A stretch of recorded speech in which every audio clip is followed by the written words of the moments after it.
tendency for growth. Okay? So tayo po ay magbasa ng salita ng Diyos. Dito po tayo sa 1 Peter chapter 2, verse number 2. Okay? Tayo po ay tumayo at tayo po ay magbasa ng salita ng Diyos. 1 Peter chapter 2, verse number 2. Kita nyo na, mga kapatid? Okay. Ready? Read. As a newborn babes, desire the sincere milk of the word, that ye may grow thereby. Tayo po ay manalangin. Heavenly Father, we thank you so much for the reading of your words tonight. I pray, dear Father, that you are going to talk to us in a very special way tonight, that we will not depart out of this place without you speaking to our hearts. All these things I ask and pray in the mighty name of our Lord Jesus Christ. Amen. Okay, please be seated. Pagka meron akong illustration sa inyo, noong January po, first week ng January, nanganak yung pusa dun sa bahay. Merong 4 na anak. Inobserbahan ko, puro sa loob ng isang linggo, yung anak hindi halos gumagalaw. Okay? January, February, March, ito, 3 months lang. Yung anak, pagka umaga, pagbaba ko doon sa baba, dahil magluluto na ako, tumutunog na yung, yung puting. Meow, meow. Ibig sabihin, humihingi na ng pagkain. The process of 3 months, yung puting, abay marunong nang humingi ng pagkain. Okay?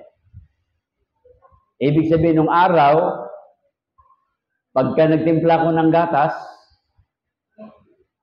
binibigyan ko yung puting na yon ng gatas bilang tubig niya. Pero ngayon, ang kinakain na niya, kung ano yung pagkain ng nanay, kinakain na rin ng puting. Okay? So, ibig sabihin, hindi na natili na siya po ay puting.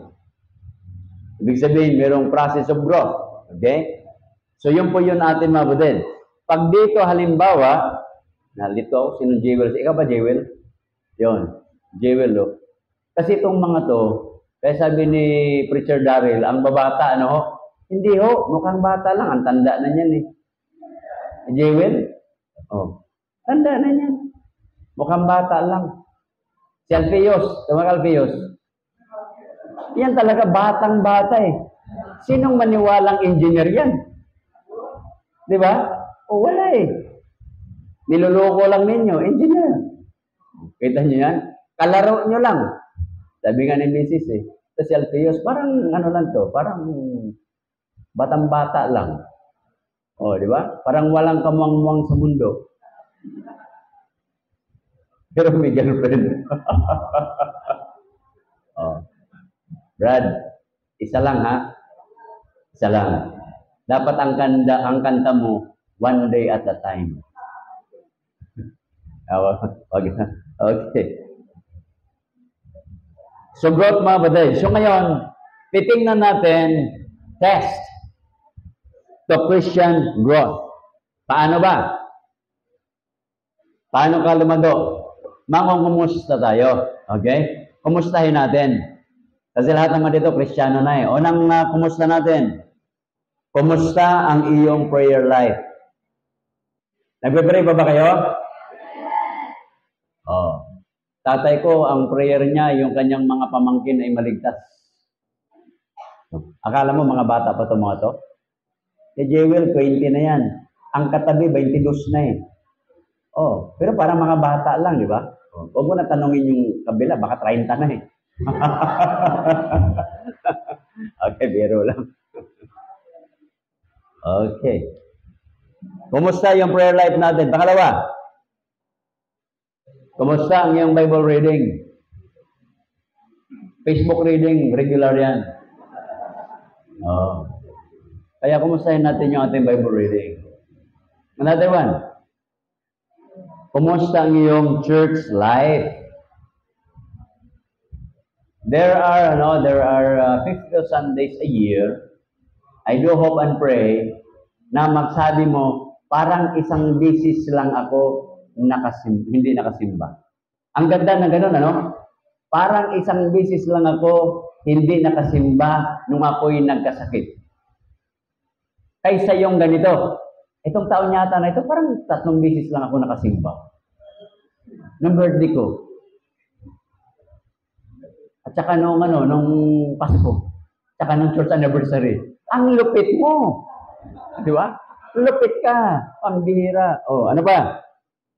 Kumusta ang iyong service, yung paglilingkod or ministry in the church? I do hope and pray na bawat sa atin ay mayroong ministro, mayroong gawain na ginagampanan. Sa church po, lagi niyong tandaan na ang church ay bahay po ito. Kaninong bahay? Hindi akin. Nobody owns the church. God is the owner. Lahat po tayo dito mga anak. Anong gagawin natin? Pag sa bahay, hindi kayo tutulong. May pagkalalagyan kayo. Tama, Brother Ramil? Tama, tatamaan ka. Guys, sa bahay, pagdating sa paglaba noon, ako naglalaba lahat. O kaya sabi ko kanina ang pinakamasaya dito na babae, si Jolie. Jolie, mula nung mag-asawa siya po'y masaya. Bakit? Si Pastor Ronel, saan? Masunurin sa kanya Di ba? Para walang gulo, mga lalaki, sumunod kayo sa misis ninyo. Pag nagnawa na yan, tumahimik ka na. Yung tatay ko, yung nanay ko, bungangira yun Nanay ko, literal na bungangira yun. Ang tatay ko, kumakanta yan. Anong kanta niyan? A wonderful sound. A wonderful sound. Ayun, gano'n Pagka tumahimik yung nanay ko, naalala niya Sabi niya, parang may nangyari kay ba dito? Tahimik naman. Namimiss niya yung bunganga di ba? Nung namatay yung nanay ko, ganumusta ko siya Ano, Father, kumusta? Ang sakit mo, ang bihira. Sa edad mo na yan, nasaktan ka pa. Pero lang, Father. Ibig sabihin, may damdamin. Ang kagandahan lang ng tatay ko, 3 sila mga kapatid. Siya ay sumunod sa apak ng tatay niya. Di ba? Sumunod. Siya ang bunga ng tatay niya. At siya naman, lahat kami, bunga niya. Si Ellen, ako, si Johnny. Kaya kung makita niyo sa choir, 8 dyan, apo at pamangkin niya. Di ba? Pwede ka na mamatay, masaya ka na mamatay, di ba? Kasi sabi niya, sana man lang, bago mamatay yung aking mga pamangkin, maakay ko sa Panginoon yan. Isipin mo yan, yan ang request niya. Nagpipray na nga yan, lagi. Nakunin na siya ng Panginoon. Sabi nga ni Koy, ano kaya dagdag sasabihin ko kaya ka, Father? Dionisio, maghintay ka lang. Wag, Ricardo. Baka murahin ka ng lolo mo.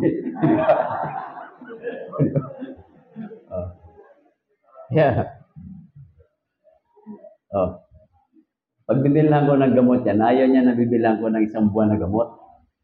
Kasi sa binilhan ko ng gamot yan, good for 1 month. After 15 days, sabi ko, Father, kumusta ng gamot mo? Wala na bungi, naubos na Ay, walang hiya. Good for 1 month, 15 days. Sabi ko, nakalimutan niya, binudubli-dubli. Hindi ko na binilhan ng good for 1 month. Kasi baka ako ma-overdose Kaya ang katwiran niya, dapat araw-araw na siya bibili ng gamot. Kasi baka daw, pag binili niya, kinabukasan matay na siya, sayang daw yung gamot. Meron yung tatay ko. Huwag kang mag-alala, Father, sa langit naman na magkita. Father, di ba? Langit naman nakikita, di ba? Praise the Lord. Yan yun. Patriarchs ng pamilya namin. So at least, ako, siya, 2nd generation, ako 3rd generation, yung mga anak namin, 4th generation. Naglilingkod sa Panginoon. Okay? Ang pinasalamat ko lang, may lolo ako na nagtiwala sa Diyos. Although Pentecostal yon, naging anak niya ay Baptist. Nadala kami sa mga Baptist. Ari nawa, sa mga anak namin, walang Pentecostal. Bumalik sa lolo. Ano? Okay. Yan po yan. Okay? Pangilan na ano? Dineros, kumusta ang iyong pagbibigay, giving? Pagbibigay mo sa Panginoon, your tithes and offering. Panghuli, kumusta ang iyong soul winning? Nagsusoul-winning ka ba o hindi? So ngayon, group yourselves into 6. Kasi 6 yan eh. Bawat sa inyo, magbigay kayo ng puro-puro doon sa 6 na yon. Okay po? Sige. For 10 minutes. Sige. Parang kagabi. Group yourselves into 6.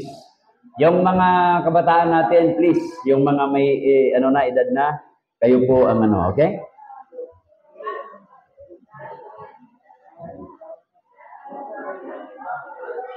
Timer. Pwede kayong sa labas, Pwede kayo sa labas. Ano lang, 15 minutes lang. Masyadong mahaba yan. 15 minutes. Okay. Yan, okay. 15 minutes. Let me count down na.